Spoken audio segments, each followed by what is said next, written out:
পুরুষ তুমি ছুঁতে চাইলে এমনি ভাবেই ছুঁবে, মায়ের মতো, কন্যার মতো।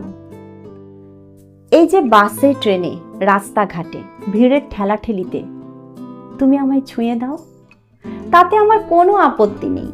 এমন তো কতবার হয়েছে, কতজন কতভাবে তাকিয়েছে, ছুঁয়েছে। একবার জানো কি হলো? তখন বয়সটা বেশ অল্প। কলকাতায় লোকাল ট্রেনে চেপেছি, একটাই মাত্র স্টেশন মাঝে, কিন্তু একেবারে চাপাচাপি ভিড়। কোনো রকমে ট্রেনে পা রাখতেই ট্রেন ছেড়ে দিল। আমি ঝুলছি ট্রেনের বাইরে, কোনো রকমে একটা লোহার রড ধরে আছি, কিন্তু ঘাম ঘাম হাতে তাও পিছলে যাচ্ছে।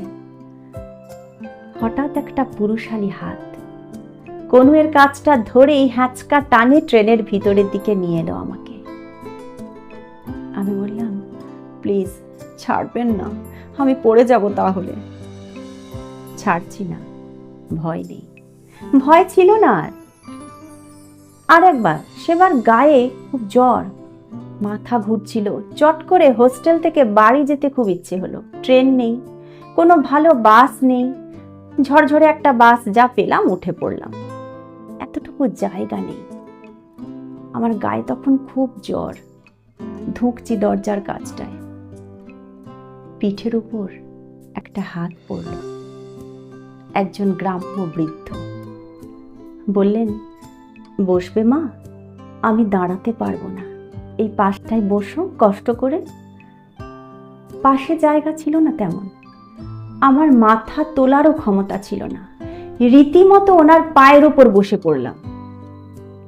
জানলার হাওয়া চোখে মুখে লাগলো। আহ, কি শান্তি! এরকমও হয় কিন্তু, রাস্তাঘাটে কেউ কেউ হাঁ করে তাকিয়ে দেখে, অস্বস্তি হয়, আমারও হয়, কিন্তু কখনো কখনো খুব ভালো লাগে। একবার যেমন কোথাও যাচ্ছিলাম, বই পড়তে পড়তে বাসের মধ্যে ঘুমিয়ে পড়েছি। শেষ স্টপেজে এসে কন্ডাক্টর ডেকে তুলল। চেয়ে দেখলাম একটা গন্ড গ্রাম, আর একটি ছেলে আমার দিকে অবাক চোখে তাকিয়ে আছে। আমি পাত্তা না দিয়ে বাস থেকে নেমে পড়লাম।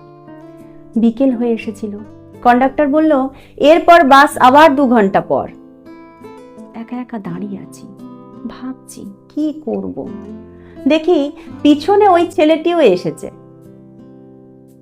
এখানে একটা দোকানে আমার বাইক রাখা থাকে, আমি পৌঁছে দেব? না না, কি দরকার, ভয় নেই, বাড়ি অবধি পৌঁছে দেব, পরের বাস আসতে সেই রাত। কি মনে হলো, বললাম, চলুন। ভালো করে ধরে বসুন তো, চাপ নেই। আমাকে ঠিকানা জিজ্ঞেস করে একদম বাড়ির দরজা অবধি পৌঁছে দিয়ে গেল। আবার মাকে বলেও দিল, বলুন কাকিমা, বাসে ওভাবে কেউ ঘুমিয়ে পড়ে? এই তাকিয়ে থাকাগুলো বেশ লাগে তো। তারপর কেউ যদি এমনি এমনি আদর করে, ধরো অচেনা কেউ, আমার তাও ভালো লাগে। তখন সন্তান সম্ভবা আমি। দুর্গাপুজোর লাইনে দাঁড়িয়ে অষ্টমীর প্রসাদ নিচ্ছি, খুব গরম, হাঁসফাঁস করছি। এক 40 ঊর্ধ্ব এগিয়ে এলেন, একটা প্লাস্টিকের চেয়ারে আমায় বসিয়ে ভোগ নিতে গেলেন। একটু পরে এসে ভোগের খিচুড়ি, পায়েসের প্লেট আমার হাতে দিলেন। যাবার সময় গালে আলতো ছুঁয়ে বললেন, এই অবস্থায় অত রোদে কেন দাঁড়ালে?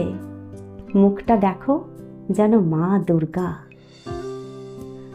আরো অনেকদিন আগে, বেশ 5-6 বছর আগের ঘটনা। জীবনে প্রথমবার রেডিও থেরাপি নিচ্ছিলাম, এই দিন 10-এর। তখন জানতামই না এর কি মাহাত্ম্য। ব্যাঙ্গালোরে থাকি, বিদেশ বিভুঁয়ে বদনাম করার লোক পাওয়া যায়, পাশে থাকার লোক কম। প্রথম 2 দিন বেশ নাচতে নাচতে থেরাপি নিলেও 3য় দিনে এসে অবস্থা কাই। এরকমই একদিন থেরাপির জন্য অপেক্ষা করছি। অফিসের এক কলিগের ফোন এলো, খুব কাছের নয়, মোটামুটি বন্ধু। জিজ্ঞেস করলো কোথায় আছি। বললাম থেরাপি নিচ্ছি। আটকে উঠে বলল, রেডিও থেরাপি চলছে, বলনি একবার? হসপিটালের নাম জিজ্ঞেস করলো। সেদিন থেরাপি সেরে বাইরে এসে দেখি রিসেপশনে দাঁড়িয়ে আছে। মাথায় একটা চাটি মেরে বলল, আইডিয়া আছে কোনো কি হচ্ছে? এবার থেকে আমি আসবো সাথে, খবরদার আসবে না একা। সেদিন চোখের জলটা আর দেখতে দিইনি। ছুঁতে হলে এমনি করে ছুঁ, এমন করে যাতে শেষ দিন অবধি তোমার ছোঁয়াটুকু মনে রাখতে পারি, গর্ব করে আনন্দ করে বলতে পারি তুমি একটু হলেও অনেকখানি ছুঁয়েছিলে আমাকে, এখনো ছুঁয়ে আছো। প্রত্যেকবার এমনি করে ছোঁও। সত্যি বলছি, আমার ভালো লাগে, আমি কিচ্ছু মনে করি না।